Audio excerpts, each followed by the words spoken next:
The Great Lakes and the channels that connect them make up one of the largest freshwater systems on Earth. The lakes are an indispensable source of drinking water for more than 48 million people in the U.S. and Canada.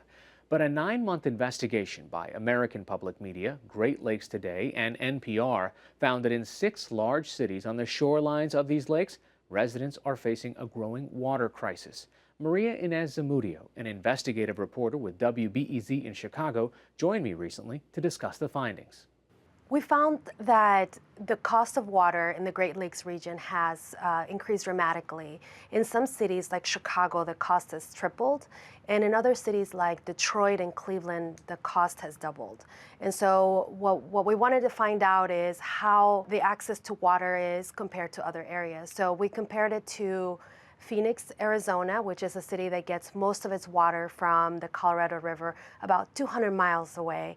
And we found that the cost of water in Phoenix is actually a lot less than the cities across the Great Lakes region. So you got a city that's in the desert and it's getting its water from 200 miles away, and that's still cheaper than a city that's on the Great Lakes, adjacent to one of the largest resources of fresh water that America has. So give me an idea, like for a family of 4, what kind of money are we talking about?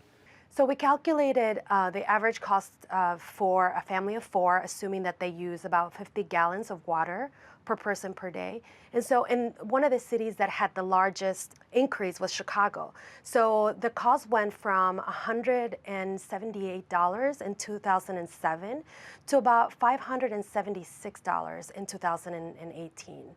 And so what we know is that the mayor increased the rates in 2011 to cover infrastructure costs. But then in 2017, he actually added a water and sewer tax to replenish the municipal pensions. So we know that some of that money is going to cover other expenses. Okay, it's fine if you can afford it, but what happens to people who are going to pay for that water in poorer areas?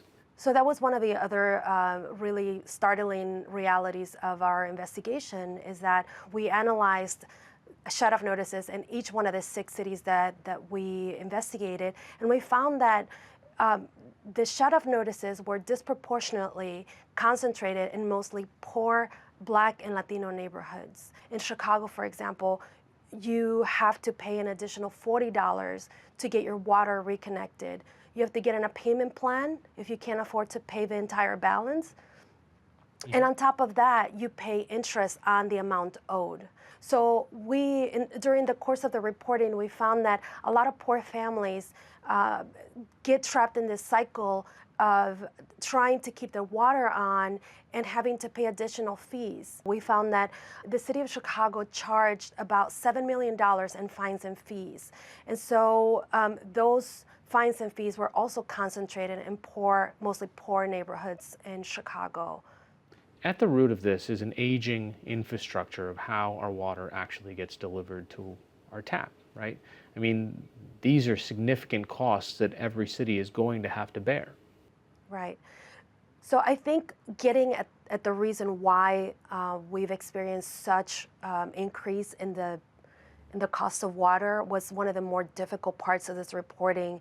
We know that the cities that we looked at have experienced dramatic population loss. For example, Detroit has a water infrastructure for a city that was for about 1 million population, but now about half of that live there. And so the folks who are now living in Detroit are having to subsidize this very large infrastructure. And the other part of it is that the federal support for water pipes, reconstruction, and all of that stuff has decreased dramatically. And so what a lot of cities have been doing is trying to add these hikes so that they can keep up with fixing the pipes and keeping up with the infrastructure. All right, Chicago WBEZ reporter Maria Inez Zamudio joining us. Thank you so much. Thank you for having me.